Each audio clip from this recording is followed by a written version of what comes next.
Hello everyone, क्या हाल चाल है यार सभी के। आप सभी का स्वागत है एक और लेक्चर ऑफ एटॉमिक स्ट्रक्चर में। एंड इस पर्टिकुलर वीडियो में हम लोग हाइजेनबर्ग अनसर्टेनिटी प्रिंसिपल पढ़ने वाले हैं। ध्यान से सुनिए यार। देखो, हम लोग यार क्या पढ़ रहे थे, बोहर मॉडल पढ़ रहे थे। हम लोगों ने बोहर मॉडल डिटेल में पढ़ा था, लेकिन उसके हमने ड्रॉबैक्स नहीं पढ़े हैं अब तक, है ना। बोहर मॉडल आप लोग अभी यूज़ नहीं करते हैं। अभी आप लोग यूज़ करते हैं वेव क्वांटम मॉडल, जो कि नेक्स्ट मॉडल है। लेकिन जो बोहर के ड्रॉबैक थे, बोहर को रिजेक्ट कर दिया गया। क्यों रिजेक्ट कर दिया गया वो इस पर्टिकुलर वीडियो में आप लोगों को समझ में आएगा। तो जो भी हमने बोहर मॉडल के बाद फिनोमेना पढ़े हैं, हमने क्या क्या पढ़ा है, हाइड्रोजन स्पेक्ट्रम पढ़ा है, हमने डी ब्रॉगली वेवलेंथ पढ़ी है, हम अभी पढ़ेंगे हाइजेनबर्ग अनसर्टेनिटी प्रिंसिपल। ये सारे के सारे क्या है, ड्रॉबैक्स है बोहर मॉडल के। ठीक है, सारे ड्रॉबैक्स है बोहर मॉडल के। तो देखना अब यार, मैं आपको हाइजेनबर्ग अनसर्टेनिटी प्रिंसिपल पहले पढ़ाऊंगा, उसके बाद मैं आप लोगों को एंड में ड्रॉबैक्स भी सारे लिख के दे दूंगा, क्या क्या ड्रॉबैक्स थे बोहर के। ठीक है, फिर हम लोग यार नेक्स्ट वीडियो से मूव करेंगे क्वांटम मॉडल पे, वेव मैकेनिकल मॉडल एटम का। ठीक है, चलो हाइजेनबर्ग अनसर्टेनिटी प्रिंसिपल बोलते हैं। ये एक प्रिंसिपल है, इसको शॉर्ट फॉर्म में HUP आप लिख सकते हैं। इसको शॉर्ट फॉर्म में आप HUP लिख सकते हो। देखो, पहले मैं इसकी डेफिनेशन लिखता हूं कि इसने बोला क्या, हाइजेनबर्ग भैया ने बोला क्या, और उसके बाद हम उसकी प्रॉपर डेफिनेशन की तरफ और प्रॉपर एक्सप्लेनेशन की तरफ हम लोग प्रोसीड करेंगे। ठीक है, तो देखो क्या बोला, according to Heisenberg uncertainty principle. जो हाइजेनबर्ग अनसर्टेनिटी प्रिंसिपल है, उसने क्या बोला कि it is impossible to determine exact position and momentum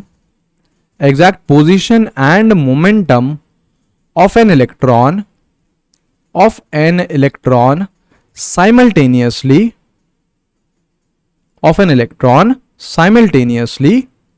with accuracy। इसका मतलब क्या है ना या तो यार, ये तो क्या हो गया, आपका स्टेटमेंट हो गया, है ना। विद एक्यूरेसी, ये तो स्टेटमेंट हो गया, है ना। लेकिन बोलोगे भैया इसका मतलब तो बताओ, ये तो स्टेटमेंट है, ये तो चलो ठीक है, अपनी जगह पे है। आपको अगर 4 ऑप्शन दे रखे होते तो एग्जैक्टली अगर आपको स्टेटमेंट पूछे तो ये रहा स्टेटमेंट हाइजेनबर्ग अनसर्टेनिटी प्रिंसिपल का।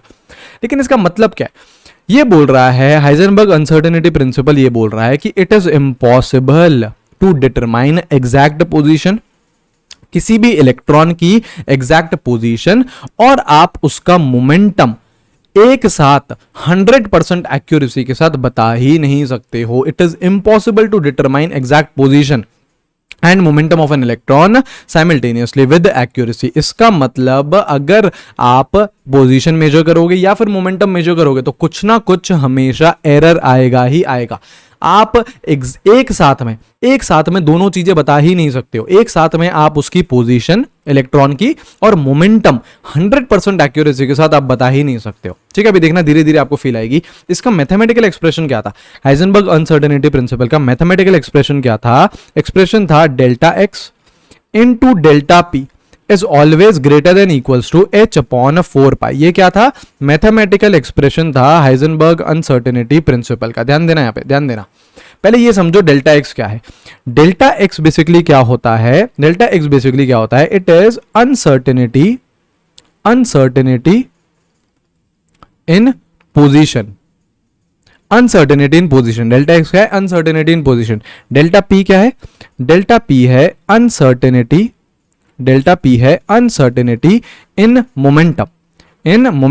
अब यार आप लोग बोलोगे भैया ये अनसर्टेनिटी से फील नहीं आ रहा है, ये बताओ ये होती क्या है। तो देखो यार, अनसर्टेनिटी का मतलब क्या है, इस डेल्टा एक्स या फिर डेल्टा पी का बेसिकली मतलब क्या है। अगेन वो थॉट वाला बबल बना रहे हैं ना, क्लाउड बना रहे हैं, पीछे से कुछ सोच रहे हैं। ये अनसर्टेनिटी का मतलब पता है क्या है, एरर है। अनसर्टेनिटी का मतलब क्या है, एरर है। जैसे देखो यार, आप लोगों ने फिजिक्स में एरर एनालिसिस पढ़ी होगी, तो ऐसे हम लोग लिखते हैं ना, जैसे यार 100 प्लस माइनस 3%, या फिर हम कैसे लिखते हैं, जैसे 100 प्लस माइनस डेल्टा एक्स से लिख दिया। तो ये डेल्टा एक्स ये बेसिकली क्या होता है, ये एरर होता है ना यार। इसमें x का एरर है, 100 में आपका x का एरर है, 100 में आपका 3% का एरर है लगभग। ठीक है, तो डेल्टा एक्स बेसिकली क्या है, एरर है। किसमें, पोजीशन में। डेल्टा पी क्या है, एरर है। किसमें, मोमेंटम में। एरर, या फिर इसको मैं देसी भाषा में बताए क्या बोलता हूं, गड़बड़ बोलता हूं। क्या बोलता हूं, गड़बड़ बोलता हूं कि यार जब आप पोजीशन मेजर करना चाह रहे थे एक इलेक्ट्रॉन की, जब आप पोजीशन मेजर करना चाह रहे थे तो कितनी आपसे एरर हुई या फिर कितनी आपसे गड़बड़ हुई, दैट इज डेल्टा एक्स। जब आप मोमेंटम मेजर करना चाह रहे थे तो कितनी आपने गड़बड़ करी या फिर कितनी आपने एरर करी, दैट इज डेल्टा पी। तो HUP हाइजेनबर्ग अनसर्टेनिटी प्रिंसिपल क्या बोल रहा है कि आप एक इलेक्ट्रॉन की एग्जैक्ट पोजीशन कि ये रहा इलेक्ट्रॉन और ये रहा उसका मोमेंटम एक साथ बता ही नहीं सकते हो, एक साथ बता ही नहीं सकते हो। पता है अब यार ये ड्रॉबैक कैसे बना, Heisenberg uncertainty principal Bohr model का मेजर ड्रॉबैक है ये। कैसे बना, देखो बोहर ने क्या बोला, ये रहा न्यूक्लियस और ये रहा आपका शेल और यहाँ पे ये इलेक्ट्रॉन है, यहाँ पे इलेक्ट्रॉन है। तो अभी बोहर ने क्या बोला था, बोहर ने क्या बोला कि ये रहा देखो इलेक्ट्रॉन, ये रहा यहाँ पे देख लो यार, ये पड़ा हुआ इलेक्ट्रॉन यहाँ पे देख लो, है ना, ये रहा न्यूक्लियस और इतनी डिस्टेंस पे आपको इलेक्ट्रॉन मिल जाएगा। लेकिन हाइजेनबर्ग अनसर्टेनिटी प्रिंसिपल क्या बोल रहा है, आप इलेक्ट्रॉन की पोजीशन बता ही नहीं सकते हो, आप पोजीशन बता ही नहीं सकते हो। तो बोहर भैया को क्वेश्चन किया गया कि आपने कैसे बोल दिया कि यहाँ पे इलेक्ट्रॉन प्रेजेंट है, यहाँ पे इलेक्ट्रॉन आप है, ये चीज बता ही नहीं सकते हो। किसके हिसाब से, हाइजेनबर्ग अनसर्टेनिटी प्रिंसिपल के हिसाब से। आप एग्जैक्ट पोजीशन इलेक्ट्रॉन की बता ही नहीं सकते हो, एग्जैक्ट मोमेंटम आप इलेक्ट्रॉन का बता ही नहीं सकते हो। बोहर ने बस यार क्या बोल दिया था, ये रहा सेंटर में न्यूक्लियस और ये रहा इलेक्ट्रॉन, इस आर रेडियस पे आपको इलेक्ट्रॉन मिल जाएगा। लेकिन HUP बोल रहा है कि नहीं भैया, एग्जैक्ट पोजीशन आप किसी इलेक्ट्रॉन की बता ही नहीं सकते हो, बता ही नहीं सकते हो। और ये इसका क्या हो गया, मैथमेटिकल एक्सप्रेशन हो गया। ये इसका क्या हो गया, मैथमेटिकल एक्सप्रेशन। देखो ध्यान से देखो, अब जैसे देखो इसका मैथमेटिकल एक्सप्रेशन क्या है, delta x into delta p is always greater than equals to h/4 pi, ये है ना, ये है ना। अब देखो इससे हम लोग क्या क्या चीज डिराइव कर सकते हैं, इससे हम लोग क्या क्या चीज डिराइव कर सकते हैं। देखिए पहला पॉइंट देख रहे हैं, अगर सपोज करो delta x is tending towards zero, ध्यान देना यार, यहाँ पे पूरा कॉन्सेंट्रेशन यहाँ पे चाहिए मेरे को, मजा आ जाएगा, अभी देख लेना आप लोगों को। देखिए delta x is tending towards zero, delta x is tending towards zero, इसका मतलब क्या है यार, इसका मतलब क्या है, डेल्टा एक्स क्या होता है, अनसर्टेनिटी इन पोजीशन या फिर एरर इन पोजीशन, ठीक है। तो अगर error in position is tending towards zero, तो क्या मैं यहां पे ये थॉट बना के ये चीज लिख सकता हूं क्या, ये चीज मैं यहां पे लिख सकता हूं कि इसका मतलब क्या है, delta x is tending towards zero, इसका मतलब क्या है कि we are measuring position accurately. क्या मैं ये लिख सकता हूं, बताना जरा, क्या मैं ये लिख सकता हूं क्या कि हम लोग पोजीशन को एक्यूरेटली मेजर कर रहे हैं। कितने लोग ये बात फील कर पा रहे हैं, क्योंकि अगर डेल्टा एक्स जीरो की तरफ जा रहा है, मतलब एरर जीरो की तरफ जा रहा है, मतलब आप पोजीशन को एग्जैक्टली 100% एक्यूरेसी के साथ मेजर कर पा रहे हो। एरर को आपने जीरो कर दिया तो मतलब आप पोजीशन बहुत ज्यादा एक्यूरेटली मेजर कर रहे हो, इसका मतलब देखो ध्यान से देखो, आपका डेल्टा एक्स जीरो है, तो यहां पे जरा यार मैं इधर डालना चाहूं, देखो डेल्टा एक्स की जगह मैं जीरो डाल दूं, into delta p is always greater than equals to h/4 pi. तो यहां पे डेल्टा पी कितना आ रहा है, h/4 pi divided by zero, ये आ रहा है ना, ये आ रहा है। और एनीथिंग डिवाइडेड बाय जीरो ये किधर जा रहा है, इन्फिनिटी जाएगा। एनीथिंग डिवाइडेड बाय जीरो किधर जाएगा, इन्फिनिटी जाएगा। तो यहां पे हम क्या लिख सकते हैं कि जो डेल्टा पी है that would tend towards infinity, वो कहां पे मूव करने लग जाएगा, इन्फिनिटी पे मूव करने लग जाएगा। मतलब डेल्टा पी क्या था, अनसर्टेनिटी इन मोमेंटम या फिर एरर इन मोमेंटम, वो कहां चले जाएगा, इनफाइनाइट चले जाएगा। इसका देखो हम बबल बनाए, इसका यहां पे हम बबल बनाए, तो हम यहां पे ये क्या बोल सकते हैं, इसको ये क्या बोल सकते हैं कि एरर, या एरर की स्पेलिंग गलत हो गई, भावनाओं में बह गए हम थोड़े से, है ना, एरर बिकम्स इनफाइनाइट। एरर कितना बन जाता है, इनफाइनाइट बन जाएगा। एरर कितना बन जाएगा, इनफाइनाइट बन जाएगा। तो सही भी बात है ना यार। देखो हाइजेनबर्ग अनसर्टेनिटी प्रिंसिपल क्या बोल रहा था कि एक साथ साइमल्टेनियसली, मतलब क्या होता है, एक साथ आप इलेक्ट्रॉन की पोजीशन और मोमेंटम 100% एक्यूरेसी के साथ नहीं बता सकते हो। देखो ये चीज हमने यहां पे देख भी ली कि अगर आपने डेल्टा एक्स को जीरो की तरफ अप्रोच करा, मतलब एरर इन पोजीशन को जीरो की तरफ आप लेके गए, तो इसका मतलब आप पोजीशन को तो बहुत ज्यादा एक्यूरेटली मेजर कर पा रहे हो, तो उसके रिजल्ट से मोमेंटम में एरर कितना आ गया, इनफाइनाइट आ गया। मतलब आप मोमेंटम में एरर बहुत ज्यादा हो गया, बहुत ज्यादा हो गया। तो एक साथ आप दोनों को कभी भी मेजर नहीं कर पा रहे हो।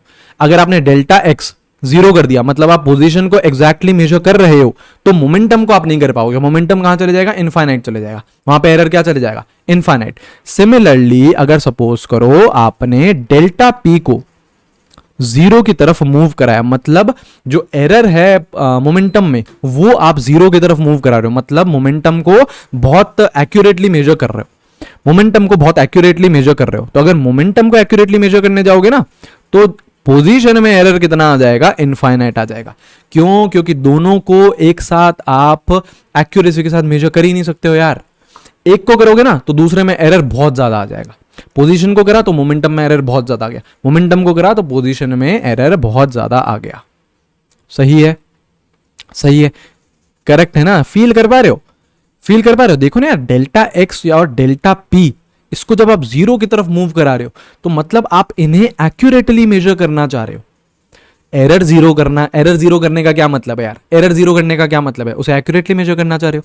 तो अगर डेल्टा एक्स 0 की तरफ मूव करेगा तो डेल्टा पी इनफाइनाइट की तरफ मूव करेगा।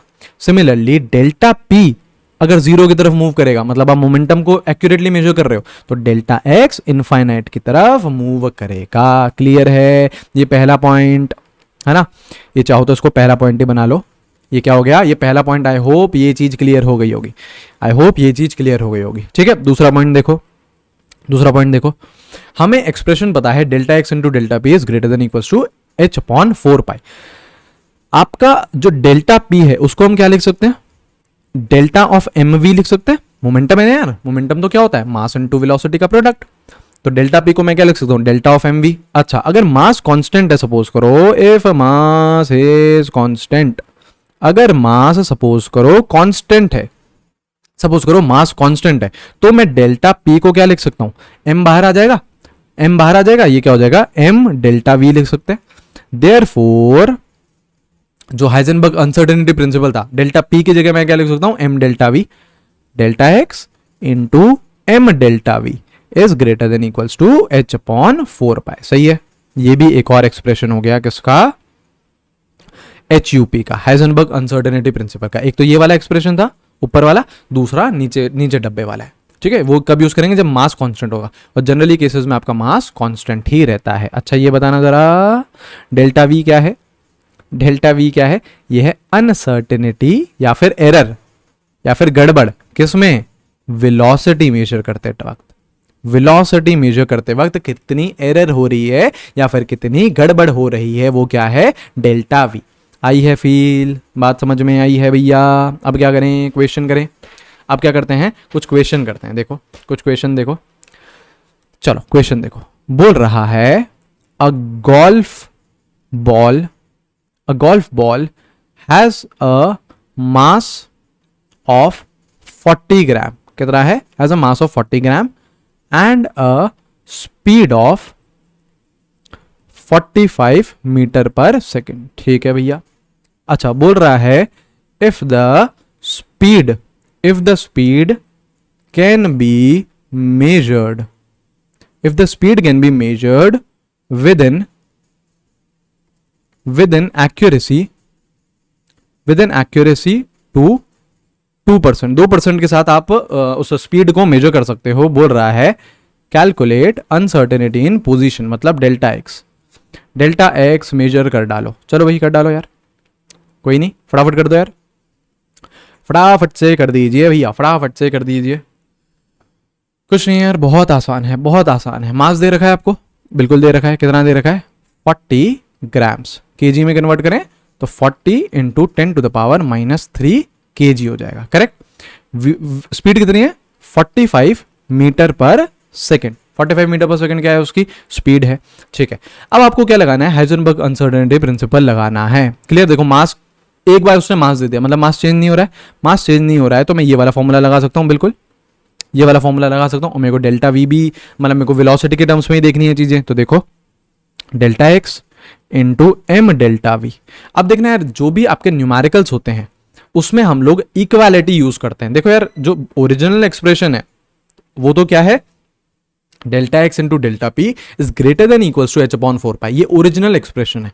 लेकिन आप लोग इसमें क्या यूज करते हो, इक्वालिटी हम लोग बिंदास खुल के यूज कर सकते हैं। इक्वालिटी लगाओ, न्यूमेरिकल्स में आप लोग इक्वालिटी लगा सकते हो। अब यहां पे देखो आपको दिक्कत क्या आएगी, जरा सोच पा रहे हो दिक्कत क्या है। देखो डेल्टा एक्स तो आपसे पूछा है, मास आपको दे रखा है, आपको वेलोसिटी पता है यार, आपको डेल्टा वी नहीं पता है, आपको डेल्टा वी निकालना पड़ेगा पहले। आप डायरेक्ट यहां पे डेल्टा वी की जगह 45 यूज नहीं कर सकते, वो तो वेलोसिटी है यार, आपको डेल्टा वी निकालना है। तो देखो क्वेश्चन में दे रखा है speed can be measured with an accuracy of 2%। तो जो डेल्टा वी है वो बेसिकली क्या है, 2% ऑफ वी।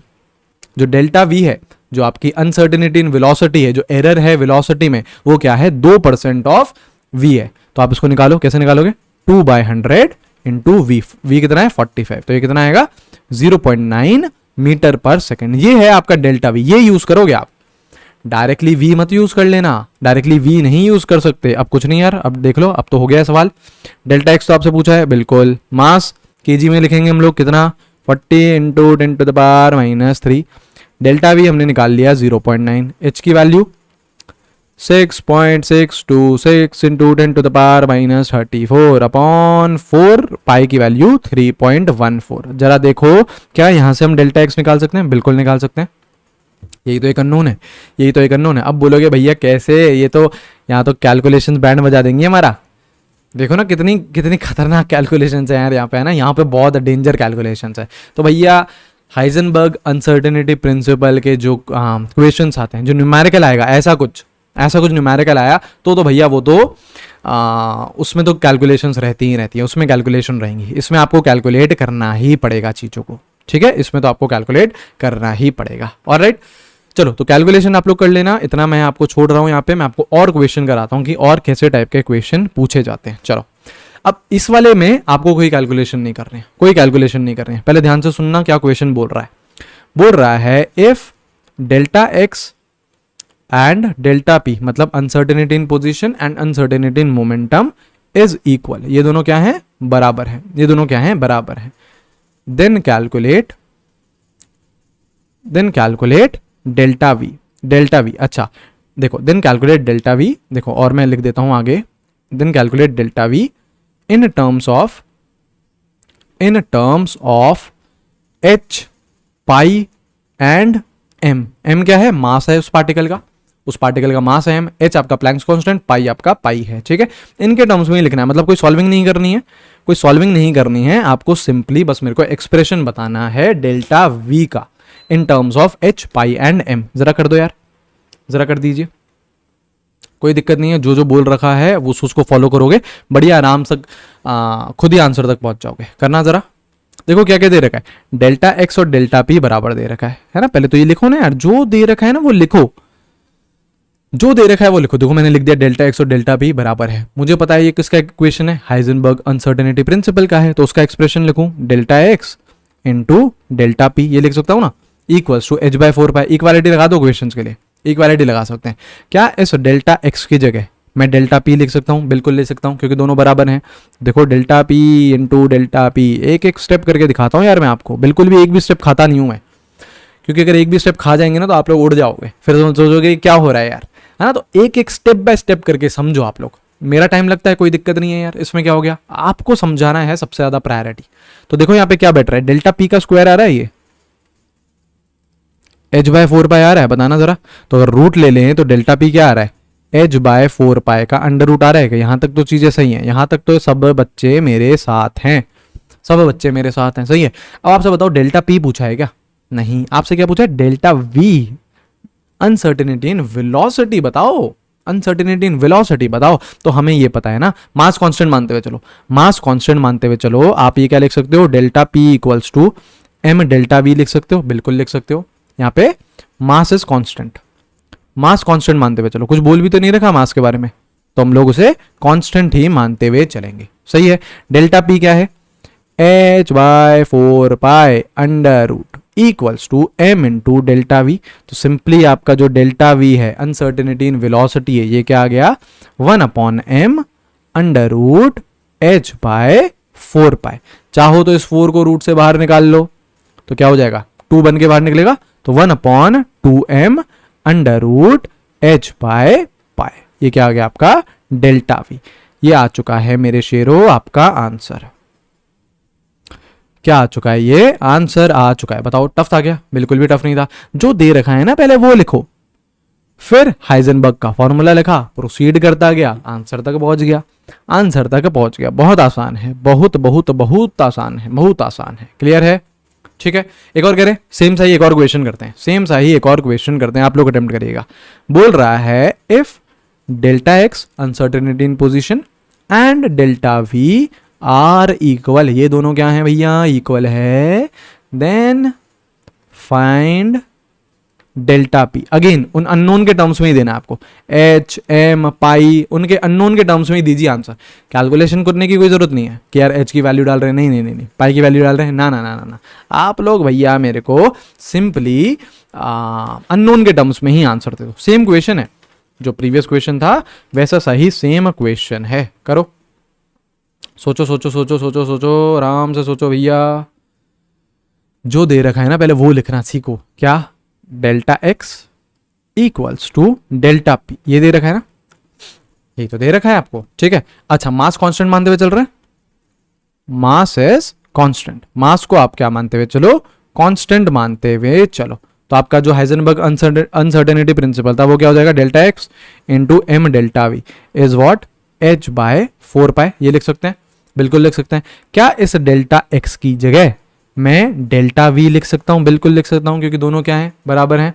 ठीक है, तो यहां पे देखो क्या हो गया, delta v into m delta v is h by 4 pi. तो ये क्या हो गया? एम डेल्टा वी का square is h by 4 pi. तो आपका डेल्टा वी का स्क्वायर कितना आ रहा है? H by 4 pi M. सही है? यहां तक चीजें सही है? बिल्कुल। तो सीधा सीधा अंडर रूट ले लो, तो डेल्टा वी क्या आ जाएगा? Under root of h by 4 pi m आ जाएगा। यहां तक तो चीजें सही हैं, यहां तक बिल्कुल चीजें सही हैं। आपसे डेल्टा वी पूछा है क्या? नहीं, आपसे क्या पूछा है? आपसे पूछा है डेल्टा पी बताओ, अनसर्टेनिटी इन मोमेंटम बताओ। तो अब तो हो गया भैया, सवाल हो चुका है यहाँ पे खत्म। कैसे? हमको ये पता है ना मास कांस्टेंट है, तो डेल्टा पी को क्या लिख सकता हूं मैं? एम डेल्टा वी लिख सकता हूं, लिख सकता हूं बिल्कुल।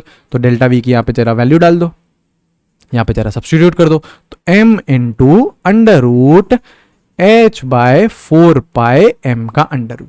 करेक्ट? तो देखो ऊपर m की पावर 1 है, नीचे m की पावर हाफ है, तो इसको क्या कर दो, ये भी अंदर घुस जाएगा। तो देखो इसका आंसर क्या आ रहा है? देखो इसका आंसर क्या आ रहा है?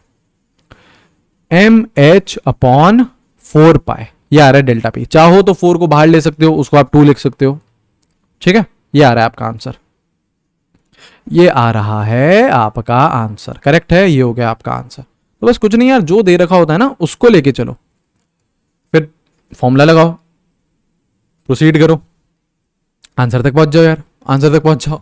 सही है ना? बहुत मतलब आसान रहती हैं चीजें, चीजें मुश्किल नहीं है, बिल्कुल भी मुश्किल नहीं है, अगर स्टेप बाय स्टेप धीरे धीरे हम लोग समझते जाएं तो ये होता है हाइजेनबर्ग अनसर्टेनिटी प्रिंसिपल। ठीक है, देखो हम लोगों ने यार डी ब्रॉगली पढ़ लिया है, हाइजेनबर्ग अनसर्टेनिटी प्रिंसिपल पढ़ लिया। अब इसके यार हम लोगों को एक साथ क्वेश्चंस भी करने हैं, एक साथ इसके क्वेश्चन भी करने हैं, लेकिन उससे पहले मैं आपको बता दूं लिमिटेशंस ऑफ बोहर मॉडल। मैं इतनी बार बोल चुका हूं कि लिमिटेशन बोहर मॉडल के मैंने नहीं बताए हैं, और आज वो समय आ चुका है, ठीक है, कि आप लिमिटेशन जान ले बोहर मॉडल की। बोहर मॉडल आजकल फॉलो नहीं होता है, आजकल तो हम लोग जिसके नेक्स्ट मॉडल आता है वेव क्वांटम मॉडल, है ना, जिसमें क्वांटम नंबर्स होते हैं, जिसमें और जबरदस्त चीजें आने वाली हैं, तो आजकल तो यार वो फॉलो होता है। तो बोहर मॉडल क्यों रिजेक्ट करा गया? बोहर मॉडल क्यों रिजेक्ट किया गया? देखो एक जो ड्रॉबैक था वो तो मैं आपको बता चुका हूं, याद है आपको?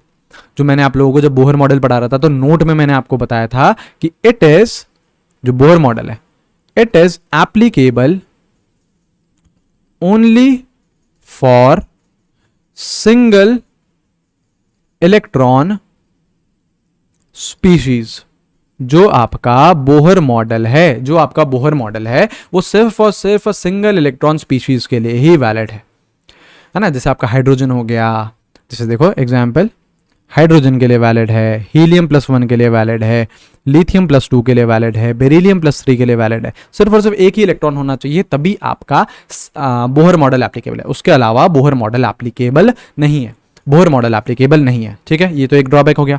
सेकेंड ड्रॉबैक हो गया कि it is not consistent, it is not consistent with de Broglie wavelength, it is not consistent with de Broglie wavelength and Heisenberg uncertainty principal. मतलब यार ये जो डी ब्रॉगली वेवलेंथ है और हाइजेनबर्ग अनसर्टेनिटी प्रिंसिपल है, ये जो कॉन्सेप्ट्स हैं बोहर मॉडल के साथ मैच नहीं खा रहे थे। क्यों? क्योंकि यार देखो बोहर ने क्या बोला, बोहर ने बोला ये रहा यार आपका न्यूक्लियस, ये रहा आपका कोई सा भी शेल या फिर ऑर्बिट, और ये रहा इलेक्ट्रॉन, ये रहा इलेक्ट्रॉन।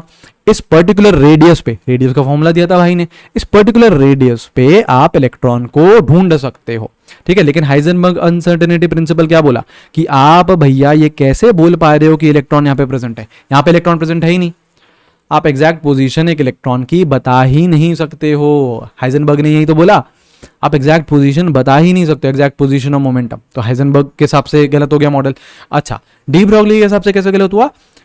बोहर ने इलेक्ट्रॉन को सिर्फ और सिर्फ पार्टिकल कंसिडर करा, बोहर ने इलेक्ट्रॉन को सिर्फ और सिर्फ पार्टिकल कंसिडर करा, है ना। लेकिन डी ब्रॉगली के हिसाब से इलेक्ट्रॉन एक वेव भी है, उसके पास एक वेव भी एसोसिएटेड है। तो जो डी ब्रॉगली के फंडे आए वो बोहर के साथ मैच नहीं खाए, क्योंकि बोहर ने तो बोला कि यार इलेक्ट्रॉन कौन है, सिर्फ और सिर्फ पार्टिकल है।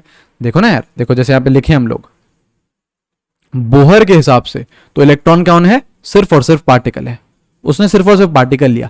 लेकिन हमारे डी ब्रॉगली के हिसाब से, जो डी ब्रॉगली के हिसाब से इलेक्ट्रॉन क्या है, एक पार्टिकल भी है, पार्टिकल तो है ही, एंड वेव ऑल्सो, दोनों है, पार्टिकल भी है और वेव भी है। लेकिन आपके बोहर ने क्या बोला, इलेक्ट्रॉन सिर्फ और सिर्फ पार्टिकल है। तो सारे के सारे जो उसने फॉर्मूले निकाले सिर्फ और सिर्फ पार्टिकल नेचर सोचते हुए निकाले, तो वहां से चीजें गड़बड़ हुई, क्योंकि डी ब्रॉगली के हिसाब से तो इलेक्ट्रॉन एक पार्टिकल भी है, वेव भी है। तो इसलिए ही ये दो मेजर ड्रॉबैक्स थे आपके बोहर मॉडल के।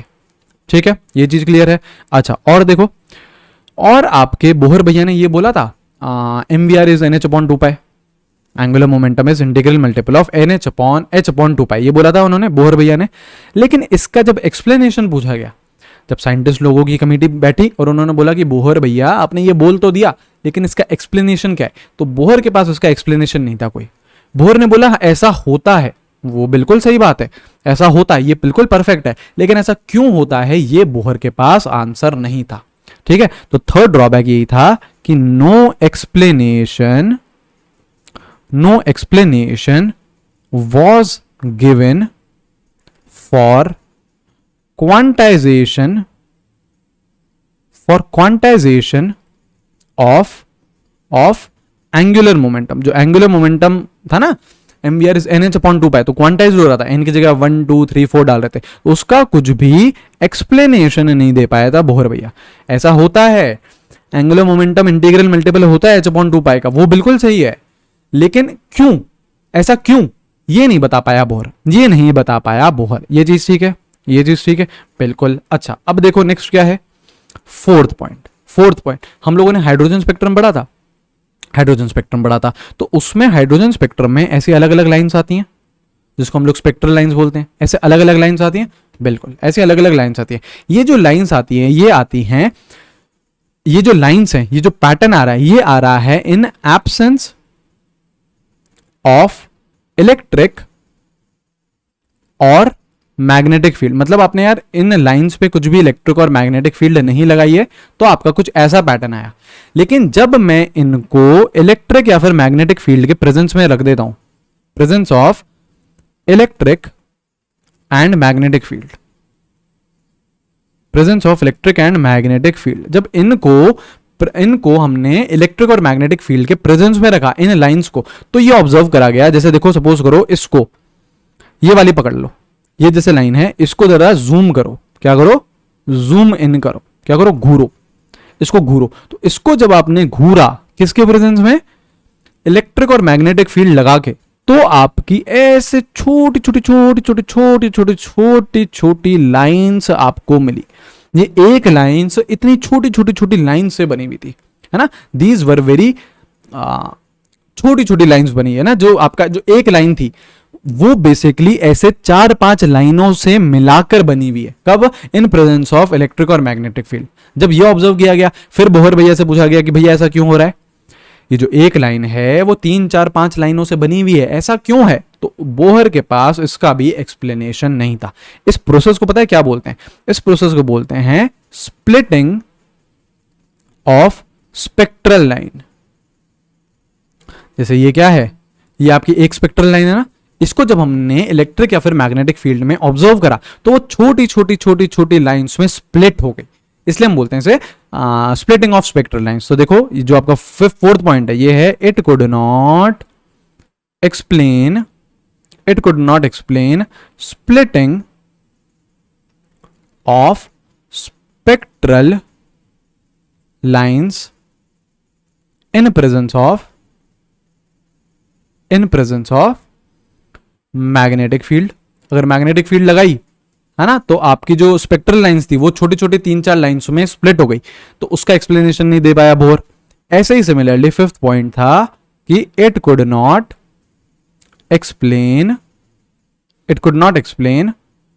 Splitting of spectral lines in presence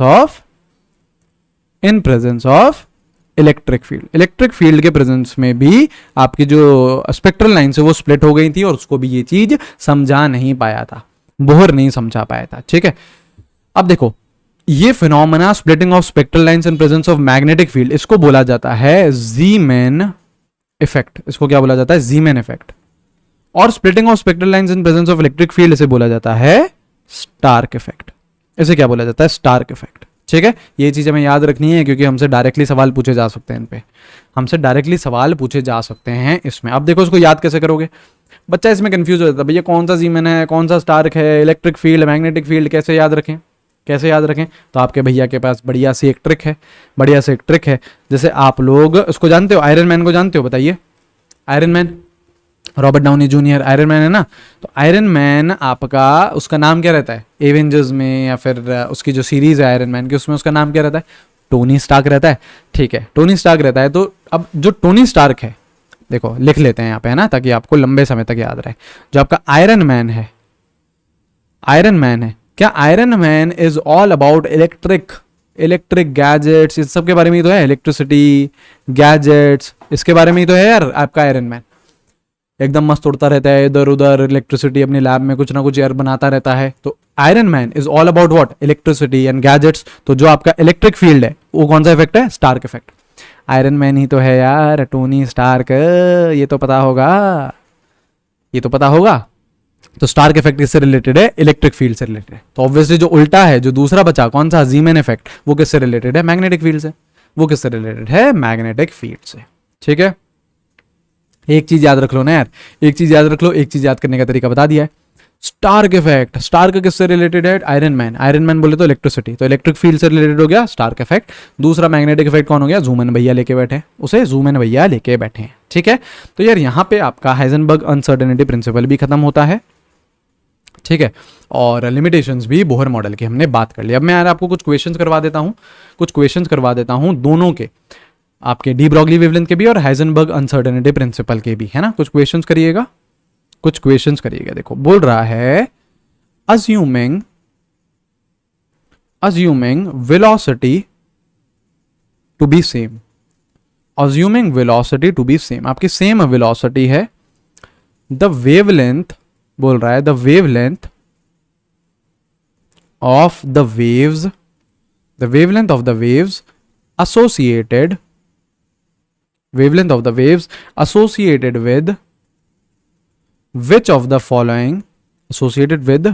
of the following particles would be maximum. मतलब बोल रहा है वेवलेंथ किसकी मैक्सिमम रहेगी, और वेलोसिटी क्या बोल रखी है? सेम बोल रखी है। देखो आपको ऑप्शन दे रखे हैं, एन इलेक्ट्रॉन, अब प्रोटॉन, थर्ड है आपका एन एल्फा पार्टिकल,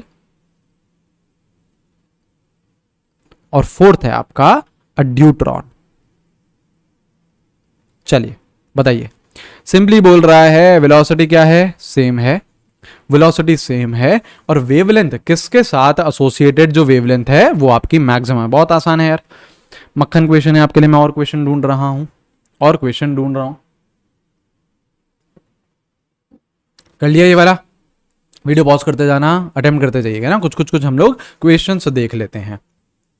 वेवलेंथ की बात कर रहा है, वेवलेंथ कैसे निकालते हैं, lambda equals to h upon m v. देखो सारे के सारे पार्टिकल्स हैं, सारे के सारे पार्टिकल्स हैं, और पार्टिकल की आपको अगर वेव निकालनी है तो कौन सी वेवलेंथ होती है, वो डी ब्रॉगली वेवलेंथ है ना। ये कौन सी वेवलेंथ है, डी ब्रॉगली वेवलेंथ। तभी देखो मैंने डायरेक्टली क्या लिखा, lambda equals to h upon m b, de Broglie wavelength, correct.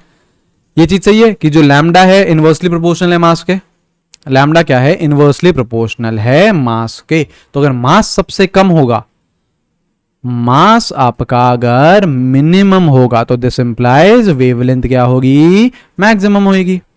Wavelength क्या होगी, मैक्सिमम होगी। बस अब देख लो यार, मास मिनिमम किसका है, मास मिनिमम किसका है, तो ऑब्वियसली मास सबसे हल्का कौन होता है, इलेक्ट्रॉन होता है ना यार। इसका मास क्या है, इसका मास मिनिमम है, इसका मास मिनिमम है। तो आपका जो आपके वो रहेगी वेवलेंथ रहेगी मैक्सिमम इसकी रहेगी।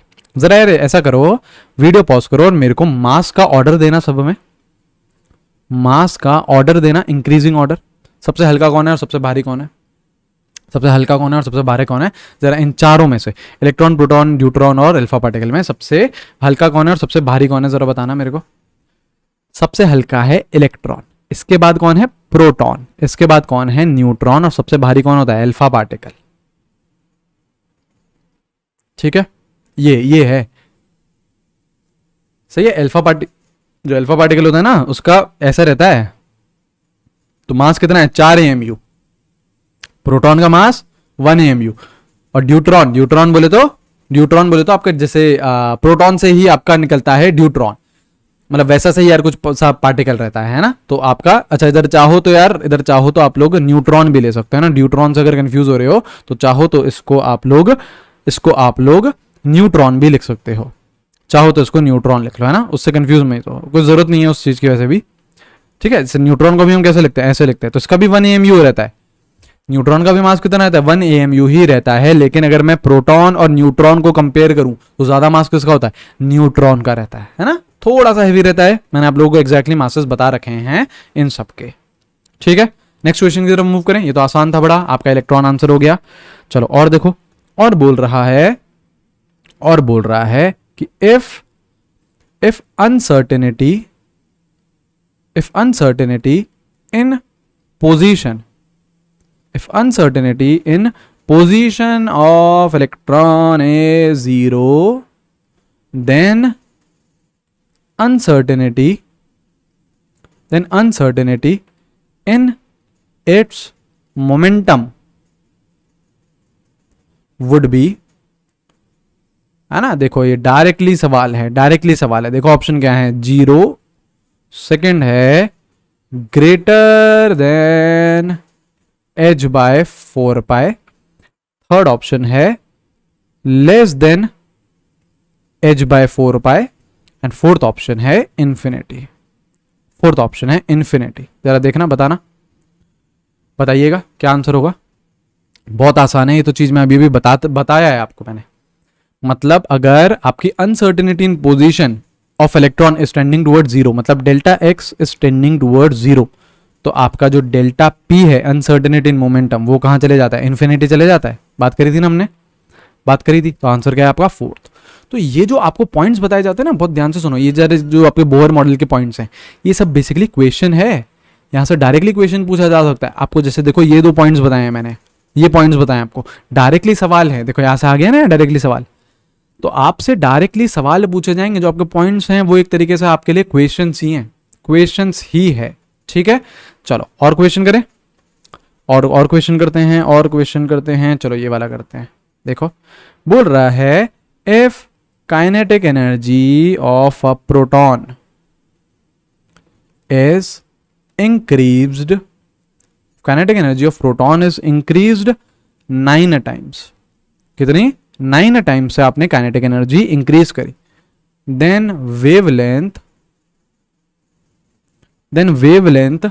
of de Broglie wave, then wavelength of de Broglie wave associated with it, associated with it become, मतलब बोल रहा है जो काइनेटिक एनर्जी है वो 9 टाइम्स कर दी, तो आपकी जो डी ब्रॉगली वेवलेंथ है वो क्या हो जाएगी, 3 गुना हो जाएगी, या फिर 9 टाइम्स हो जाएगी, या फिर 1/3 टाइम्स हो जाएगी, या फिर 1/9 टाइम्स हो जाएगी। ठीक है, चलो बताओ, चलिए बताइए बताइए। बहुत आसान है, कुछ नहीं, जो जो बोल रहा है वो करते जाओ, आपको आंसर तक अपने आप लेके जाएगा, ये अपने आप लेके जाएगा। करो। If the kinetic energy of a proton is increase 9 times. अच्छा देखो, काइनेटिक एनर्जी और वेवलेंथ के बीच में क्या रिलेशन रहता था, डी ब्रॉगली वेवलेंथ H/2m/ke का अंडर रूट। सही है, सही है। सपोज करो यहां पे मैंने लैम्डा 1 बोल दिया, यहां पे मैंने काइनेटिक एनर्जी 1 बोल दिया, जो प्रीवियस थी वो मैंने बोल दी। अब बोल रहा है काइनेटिक एनर्जी को 9 टाइम्स आपने बढ़ा दिया, तो जो नई काइनेटिक एनर्जी आ रही है ना, जो आपका, जैसे मैं ये देखूं लैम्डा 2 देखूं, आपकी वेवलेंथ चेंज होगी, काइनेटिक एनर्जी चेंज होगी तो वेवलेंथ चेंज होगी। H/2m काइनेटिक एनर्जी क्या कर दी, 9 गुना कर दी, तो यहां पे क्या लिख दूं, 9 टाइम्स काइनेटिक एनर्जी 1। 9 गुना कर दिया आपने, 9 गुना कर दिया। अब क्या कर दिया, अब क्या कर दो, डिवाइड कर दो। अब क्या कर दो, डिवाइड कर दो, सिंपली डिवाइड कर दो, तो ये h और ये h कैंसिल, ये 2 और ये 2 कैंसिल, m और ये m कैंसिल। तो देखो जो पुरानी वेवलेंथ थी अपॉन जो नई वेवलेंथ है लैम्डा 2 इज व्हाट, देखो काइनेटिक एनर्जी और काइनेटिक एनर्जी भी कैंसिल हो जाएगा, और अंडर रूट ऑफ 9 है तो इसको बाहर निकालोगे तो क्या आ जाएगा, 3 आ जाएगा, तो ये ऊपर क्या आ जाएगा आपका, 3 आ जाएगा, ये ऊपर जाएगा ना यार, ये क्या आ गया 3। तो जो आपकी नई वेवलेंथ आ रही है वो क्या आ रही है, पुरानी वेवलेंथ डिवाइडेड बाय 3, मतलब 1/3 टाइम्स हो गई। जो नई वेवलेंथ है वो क्या हो गई, 1/3 टाइम्स हो गई। यार इसको आप लोग डायरेक्टली भी कर सकते थे, पता है। देखो जो आपकी वेवलेंथ है that is inversely proportional to what, under root of k, ना, inversely proportional to under root of k. तो अगर यार ऑब्वियसली आपने काइनेटिक एनर्जी को 9 गुना बढ़ाया है, 9 गुना बढ़ाया है, पहली बात तो बढ़ाया है तो वेवलेंथ क्या होने वाली है, कम, इनवर्सली प्रोपोर्शनल है। 9 गुना बढ़ाया है तो वो 1/3 टाइम्स कम होने वाली है वेवलेंथ, क्योंकि अंडर रूट है ना। 9 का कितना बन जाएगा, 3 बन जाएगा, वो 9 का कितना बन जाएगा, 3 बन जाएगा। सही है, बताइए, आसान है, बिल्कुल आसान है, बिल्कुल आसान है। और क्वेश्चन करने हैं, बताओ, और क्वेश्चन करने हैं, चलो और क्वेश्चन करो, एक और क्वेश्चन करो। बोल रहा है calculate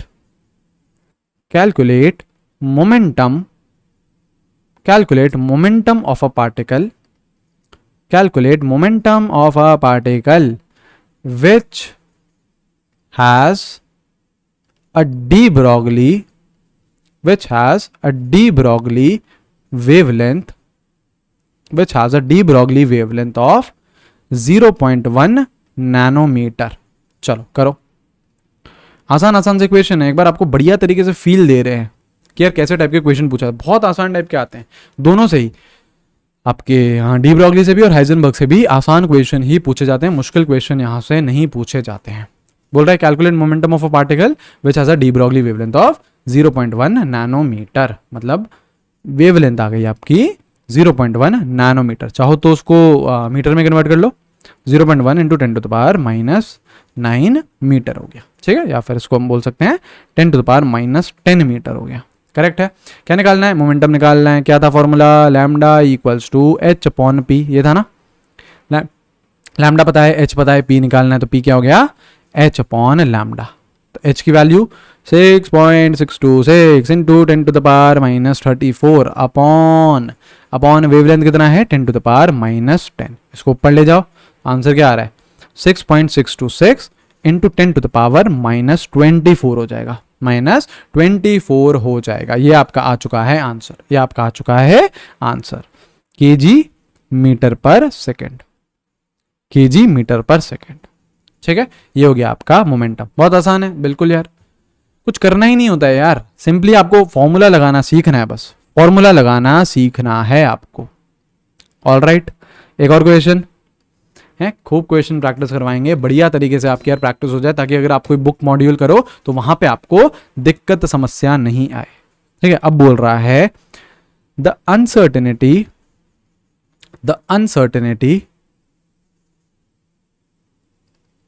in velocity of an electron, the uncertainty in velocity of an electron present in nucleus of diameter 10 to the power minus 15 meter hypothetically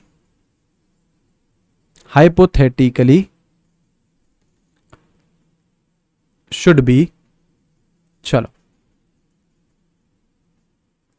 ध्यान से सुनो यार, क्वेश्चन सुन लो, पहले क्वेश्चन सुन लो। बोल रहा है आपको अनसर्टेनिटी इन वेलोसिटी बतानी है इलेक्ट्रॉन की, और बोल रहा है इलेक्ट्रॉन न्यूक्लियस के अंदर प्रेजेंट है ना। हाइपोथेटिकल सिचुएशन दे दिया भाई ने, देखो बोल भी रहा है हाइपोथेटिकली, बिल्कुल इलेक्ट्रॉन आपका सपोज करो न्यूक्लियस के अंदर प्रेजेंट है, तो आपको अनसर्टेनिटी या फिर एरर बतानी है वेलोसिटी में, अगर न्यूक्लियस का डायमीटर कितना है 10 to the power minus 15 metre का है। मतलब जैसे ये रहा आपका न्यूक्लियस, देखो ये रहा आपका न्यूक्लियस, ठीक है, इसका आपको ये डायमीटर दे रखा है, ये डायमीटर दे रखा है कितना, 10 टू द पावर माइनस 15 का डायमीटर है। ये कौन है भैया, ये हमारे न्यूक्लियस भैया हैं, ये कौन है, हमारे न्यूक्लियस भैया हैं। तो आपको डायमीटर भी दे दिया 10 टू द पावर माइनस 15 का। ठीक है, अब बोल रहा है जरा बताना कि अनसर्टेनिटी इन वेलोसिटी कितनी रहेगी। करिए एक बार फाइंड करिए, करो करो करो करो करो, सोचो सोचो सोचो सोचो। देखो मास तो कांस्टेंट मानेंगे हम लोग, इलेक्ट्रॉन का मास कांस्टेंट मान लो, delta x into m delta v, ये लगा दूं, h/4 ये लगा सकते हैं, बिल्कुल। अब पहली बात तो आपको डेल्टा वी तो पूछा है, मास मुझे इलेक्ट्रॉन का पता है, h पता है, 4 पता है, डेल्टा एक्स क्या होगा, देखो ज्यादा से ज्यादा आप एरर, आपको यार देखो जैसे इलेक्ट्रॉन सपोज करो यहां पे प्रेजेंट है, आपका न्यूक्लियस के अंदर आपका इलेक्ट्रॉन प्रेजेंट है, अब ज्यादा से ज्यादा एरर कितनी कर सकते हो, ज्यादा से ज्यादा आप एरर इलेक्ट्रॉन की पोजीशन निकालने में कितनी कर सकते हो, उसके डायमीटर के बराबर ही। क्यों, जैसे देखो सपोज करो आपका इलेक्ट्रॉन यहां पे प्रेजेंट है, इधर प्रेजेंट है, ठीक है, और ज्यादा से ज्यादा एकदम लॉन्गेस्ट डिस्टेंस क्या हो सकता है, ये वाला पॉइंट हो सकता है, इसके एग्जैक्टली अपोजिट, तो ज्यादा से ज्यादा आप गलती कितनी कर सकते हो, डेल्टा एक्स कितनी कर सकते हो, 10 to the power minus 15 metre, मतलब उसके डायमीटर के बराबर ही मैक्सिमम अनसर्टेनिटी हो सकती है। तो सीधी सीधी बात है, डेल्टा एक्स कितना है, 10 टू द पावर माइनस 15। अब देख लो यार, therefore 10 to the power minus 15, mass कितना है 9.1 into 10 to the power minus 31, delta v आपसे बोला है कि निकाल दो, एच की value 6.626 into 10 to the power minus 34 upon 4 pi, तो यहां से क्या निकाल लोगे, डेल्टा वी निकाल लोगे। जरा देखो थोड़ा सा मैं आपको दिखाता हूं, है ना, कैलकुलेट करके, कांस्टेंट एक तरफ कर लो, जैसे देखो डेल्टा वी क्या आ रहा है 6.626 अपॉन 4 इंटू 3.14, और इस 9.1 को भी नीचे ले लो, ये तो कांस्टेंट है, इन्हें छोड़ो, इन्हें एक बार साइड रखो। पावर कितनी बैठ रही है, देखो ऊपर बैठ रहा है 10 टू द पावर माइनस 34, और देखो ये माइनस 15 और माइनस 31 कितना हो गया, माइनस 46 हो गया, 10 to the power minus 46, correct. इस पूरे को आप लोगों को कांस्टेंट मान लो, एक कुछ नहीं यार, जो भी सॉल्व करोगे आ जाएगा। आप देखो मैं इंटरेस्टेड किस में हूं, delta v is some constant जो कि आप कैलकुलेट कर सकते हो, इनटू ऊपर है 10 टू द पावर माइनस 34, नीचे है माइनस 46, ऊपर ले जाओ उसे तो प्लस 46 हो जाएगा, और माइनस 34 और प्लस 46 कितना आ जाएगा, 10 टू द पावर 12 आ जाएगा, करेक्ट है, 10 टू द पावर 12 आ जाएगा। अब जरा ये बताना, ध्यान से सोचना, ये पहली बात तो डेल्टा वी होती क्या है, एरर या फिर अनसर्टेनिटी इन वेलोसिटी, यही तो है, अनसर्टेनिटी या फिर एरर इन वेलोसिटी, यही है। तो यार देखो जरा कुछ एरर कुछ ज्यादा ही नहीं आ गई है, सोचो एरर आई है 10 टू द पावर 12 मैग्नीट्यूड की, 10 टू द पावर 12 मैग्नीट्यूड की एरर आई है, कितनी ज्यादा एरर आई है, सोच पा रहे हो, बहुत ज्यादा एरर आ गई है। तो एरर तो आनी है। आपने हाइपोथेटिकली इलेक्ट्रॉन को किसके अंदर मान लिया, न्यूक्लियस के अंदर मान लिया है हाइपोथेटिकली। तो न्यूक्लियस के अंदर इलेक्ट्रॉन कभी भी हो ही नहीं सकता, क्योंकि अगर इलेक्ट्रॉन न्यूक्लियस के अंदर चले गया तो उसकी वेलोसिटी में एरर बहुत ज्यादा बढ़ जाएगी। 10⁻12 एक के बाद 12 जीरो, इतनी एरर है यार। इतनी एरर कभी कोई आप वैलिड होती है क्या? इतनी एरर नहीं। एरर कितनी लेते हैं? 1%, 2%, 3%, 4%, इतनी तो लेते हैं। एरर आप इतनी ले सकते हो। 10⁻12 एरर आ रही है तो ये गड़बड़ है। इसी वजह से ये भी एक चीज प्रूव होती है हाइजेनबर्ग अनसर्टेनिटी प्रिंसिपल से कि इलेक्ट्रॉन कभी भी न्यूक्लियस के अंदर नहीं रह सकता, क्योंकि अगर जैसे ही इलेक्ट्रॉन अगर न्यूक्लियस के अंदर जाएगा तो उसमें एरर, उसकी वेलोसिटी में एरर बहुत ज्यादा बढ़ जाएगी। उसकी वेलोसिटी में एरर बहुत ज्यादा बढ़ जाएगी, जो कि हम लोग टॉलरेट नहीं कर सकते, इतनी ज्यादा बढ़ जाती है। ठीक है, तो इलेक्ट्रॉन कभी भी न्यूक्लियस के अंदर एग्जिस्ट नहीं कर सकता है। ये भी आपका हाइजेनबर्ग अनसर्टेनिटी प्रिंसिपल प्रूव करता है। वो मैंने प्रूफ अभी करके भी दिखा दिया, क्योंकि अगर करता होता न्यूक्लियस के अंदर अगर करता होता तो आपका जो एरर है वेलोसिटी में वो बहुत कम आता, लेकिन एरर क्या आ रहा है? बहुत ज्यादा आ रहा है। इसका मतलब न्यूक्लियस के अंदर वो एग्जिस्ट नहीं कर सकता है। क्लियर है? सही है।